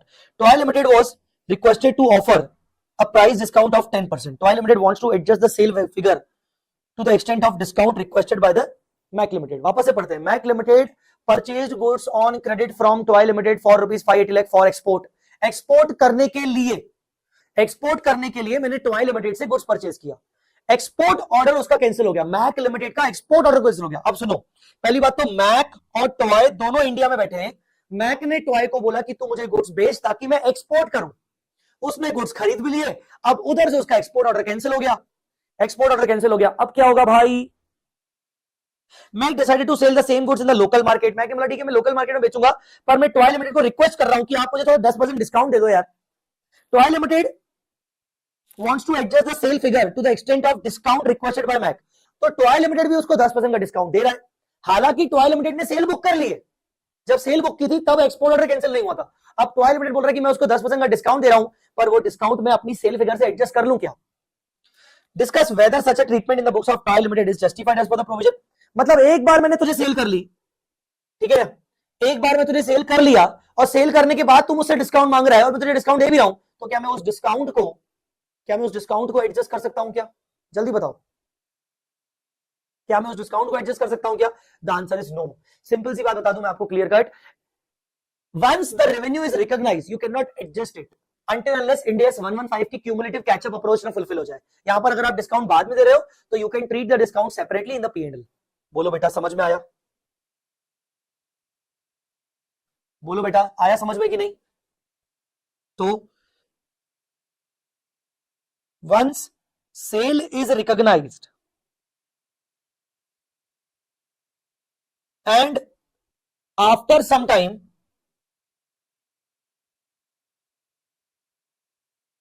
discount is given to customer, it should be recorded separately in P&L as expense, no need to adjust sale। Question number 218, पर इसमें एक और पॉइंट है। Toy limited entered into the sale deed of its land 15 March, but registration was done on the to the registrar on 20 April। Before registration, is it possible to recognize the sale and the gain on balance sheet? Yes, it is possible। अगर आपने सारे risk and reward transfer कर दिए हैं तो बोलो हो सकता है कि नहीं? मैंने ये डिस्कस किया था बेटा, अगर आपने सारे रिस्क एंड रिवॉर्ड ट्रांसफर कर दिए, मैं इसको नोट नहीं करवाऊंगा, ये तो सिंपल है। आगे, whether the fraud related to 11-12 discovered after the end of the reporting period but before the financial statement approval is an adjusting, the answer is yes। Fraud तो हो चुका है ना, बैलेंस शीट डेट पर condition तो exist कर रही है ना, the answer is yes, yes it is adjusting. पर साथ साथ क्या बोल रहा है, इंडिया 10 के साथ साथ और क्या लिखा है, such discovery of fraud should be accounted in accordance with India 8 if it meets the definition of prior period error. उसको प्रायर पीरियड एरर भी माना जा सकता है, इंडिया 8 के अकॉर्डिंग आएगा, मतलब उसका रिट्रोस्पेक्टिव इफेक्ट आएगा, रिट्रोस्पेक्टिव इफेक्ट, वो हम इंडिया 8 में पढ़ेंगे तो समझ में आ जाएगा आपको। 220 X Limited was having investment in the form of equity shares in another company as at the end of the reporting period 31st March। एक दूसरी कंपनी के इक्विटी शेयर्स में हमने इन्वेस्टमेंट करके रखा है। After the end of the reporting period but before the approval, it has been found that the value of investment was fraudulently inflated। Value of investment was fraudulently inflated by committing an computation error। Whether such event should be adjusted in the financial statements। Fraudulently inflated मतलब हमने अपनी investment की value ज्यादा दिखाई हुई है, fraudulently inflated. अरे भाई फ्रॉड हुआ है, ये भी फ्रॉड है, ये भी फ्रॉड हुआ है, तो फ्रॉड आपने बैलेंस शीट डेट पर फ्रॉड कर चुके हो, आपने इन्वेस्टमेंट की वैल्यू ऑलरेडी बढ़ा के रखी है, तो yes it is also an adjusting event because fraud already occur हो चुका है, फ्रॉड ऑलरेडी अकर हो चुका है। आई मेरी बात समझ में कि नहीं? और क्या है भाई, चलो अब एक काम करते हैं, 2 क्वेश्चन बचे हैं, मल्टीपल क्वेश्चंस बचे हैं, 221 222। आइए discuss with the reason whether these events are in the nature of adjusting or non-adjusting and the treatment needed in the light of the accounting standards in AS 10। नवंबर 19 में आ चुका है।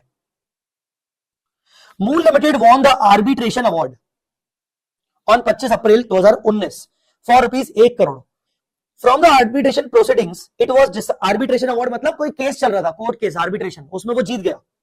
It was evident that company is most likely to win the arbitration award. पहले से ही लग रहा था कि वो जीतेगी। The directors approved the financial statement for the year ended 31 March 19 on 1 May. 1 मई को अप्रूव हुआ है, जबकि हमने कोर्ट केस जीत लिया है 25 अप्रैल को। The management did not consider the effect of about transition the financial year 18-19 के फाइनेंशियल ईयर में हमने इसको कंसीडर नहीं किया है। It was as it was favorable to the company and the award came after the नहीं बेटा, court case तो पहले से ही चल रहा था ना। इवेंट भले फेवरेबल हो, वो बोल रही है नहीं इवेंट फेवरेबल है ना, तो वो प्रूडेंस के अगेंस्ट हुआ। इवेंट फेवरेबल है तो प्रूडेंस के अगेंस्ट हुआ, तो हमने ना इसको अकाउंट फॉर नहीं किया बेटा। पर आर्बिट्रेशन तो पहले से ही चल रहा था ना, और हमें तो एक्सपेक्टेशन था, मोस्ट लाइकली था, कहीं लिखा भी है मोस्ट लाइकली था कि हम जीतेंगे, तो बेटा आपको ये इवेंट एडजस्टिंग मानना चाहिए। इवन फेवरेबल इवेंट को भी आप कंसिडर करोगे तो मैं यहां पर बोल सकता हूं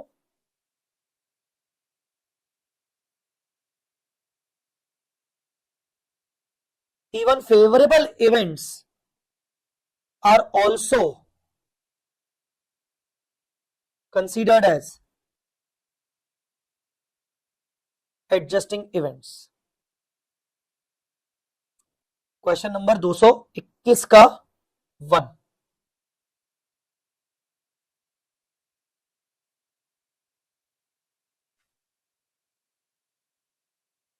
अगला, Zoom Limited has a trading business of mobile telephones. The company has purchased 1000 mobile phone at a 5000 rupees। Zoom का ट्रेडिंग का मोबाइल ट्रेडिंग का काम है, दुकान है भाई उसकी, उसने 1000 मोबाइल फोन खरीदे हैं 5000 के हिसाब से। Manufacturer of the phone has announced that the release of the new version on 1 मार्च। 1 मार्च को नया वर्जन रिलीज हो गया, वाह भाई वाह। But had not announced the price. Zoom Limited has valued the inventory at a cost of 5,000 each at the year ending 31st March 19। Due to the arrival of the new advanced version of mobile phone on 8 April, the selling price of the existing stock was dropped at 4,000। Financial statement of the company valued mobile phones 5,000 and not at the value of 4,000 less expense of the sale as the price reduction in selling price was affected after 31 March। नहीं बेटा, हम ऐसा question कर चुके हैं। NRV क्या मानेंगे? Adjusting मानेंगे ना, एडजस्टिंग मानेंगे। हम ऐसा केस एनआरवी का कर चुके हैं बेटा, बाद में गिर गई क्योंकि नया प्राइस आ गया, नया प्रोडक्ट आ गया, तो एडजस्टिंग मानेंगे इवेंट। ठीक है, next. There was an old due from a debtor amounting to 15 lakh against whom proceeding was instituted prior to the financial year 31 March 2019। There was an old due from a debtor amounting to 15 lakh against whom proceeding was instituted prior sorry तो पैसे पहले से ही चाहिए थे debtor से, long debtor, the latter was declared insolvent on 15। यार adjusting यार के सिंपल पॉइंट है यार। Assume that subsequent to the year end and before the financial statement are approved, company's management announced that it will restructure the operation of the company। कब? Year and के बाद, approval date से पहले restructuring का announcement किया है। Management plan to make the significant redundancy and to close a few divisions. However there is no formal plan yet.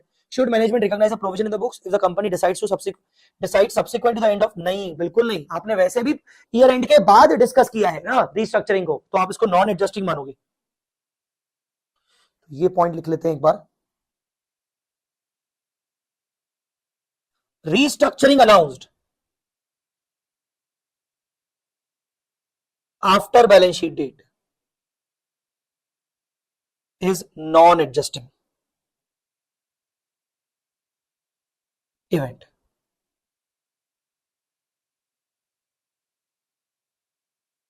ठीक है, नहीं 2 नहीं, 2 थोड़ी था, 4 था। हाँ चलिए भाई, आइए एग्जाम मई 23 में भी पूछा गया था एक क्वेश्चन, शुरू करें।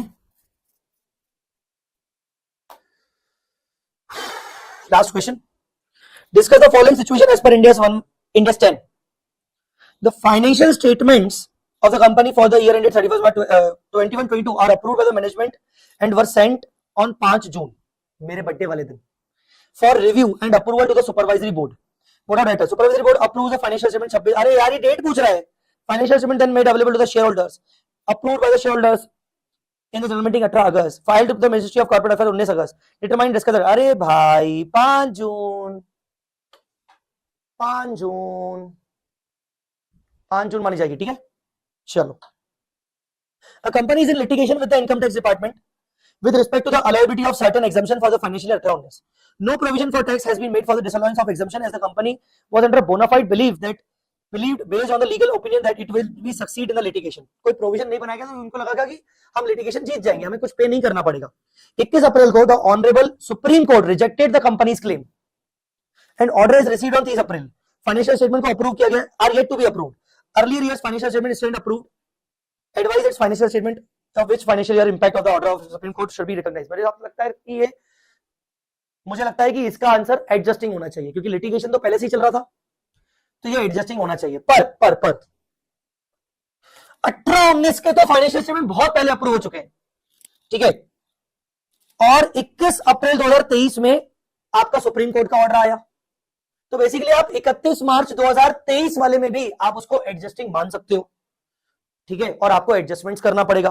देखिए आइए क्या लिखा है, event after the reporting period is an adjusting event will provide, ठीक है, वो तो event will consider as adjusting and according the amount will be adjusted in the financial statement 22-23, सही 22-23, कोई दिक्कत नहीं है। क्या बोल रहे हो आप, सॉल्यूशन गलत है, फर्स्ट पॉइंट का गलत है, गलत है, ये पॉइंट सही लिख रहा है, board of directors approve the same, तो ये 5 तारीख होगी।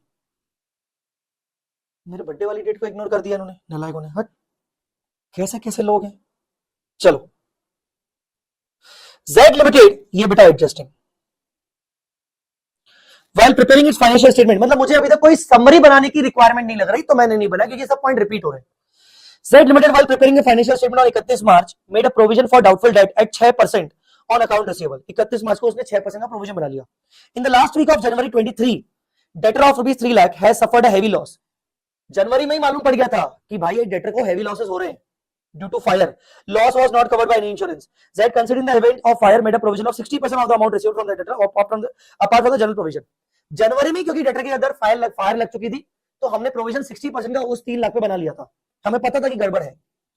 The same debtor was declared insolvent on 10 अप्रैल। यार सिंपल है, एडजस्टिंग इवेंट, बैलेंस शीट पर कंडीशन एग्जिस्ट कर रही थी क्योंकि आपने ऑलरेडी 60% का प्रोविजन बना लिया था, ये जानते हुए कि यार वो उसकी हालत खराब चल रही है, एडजस्टिंग मानेंगे बेटा। Full provision for bad debt amounting to 3 lakh should be made, ठीक है, पूरा 3 लाख का प्रोविजन बनाया जाएगा।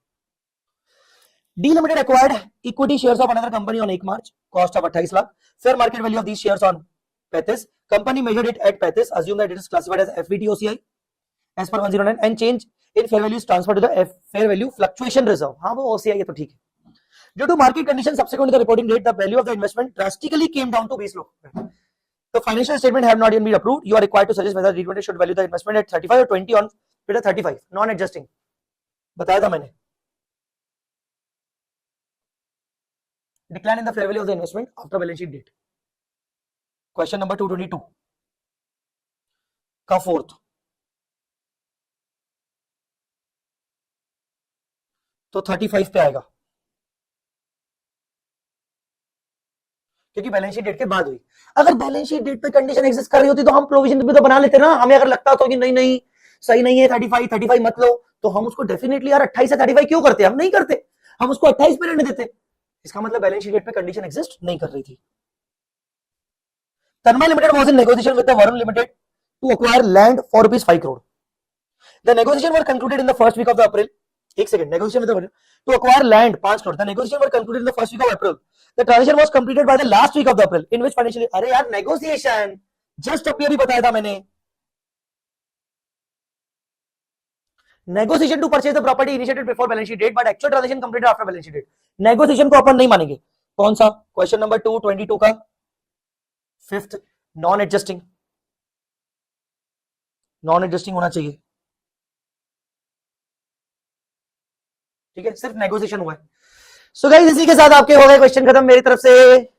बाकी क्वेश्चन तो आपको पता ही है, क्यूआर वगैरह करना है, फिर भी मैंने आपके साथ बहुत अच्छे खासे क्वेश्चन डिस्कस कर लिए। क्या बोलती पब्लिक, समझ में आया कि नहीं, बोलो जी। इसी के साथ ये वाला चैप्टर भी स्वाहा, ये वाला चैप्टर भी स्वाहा।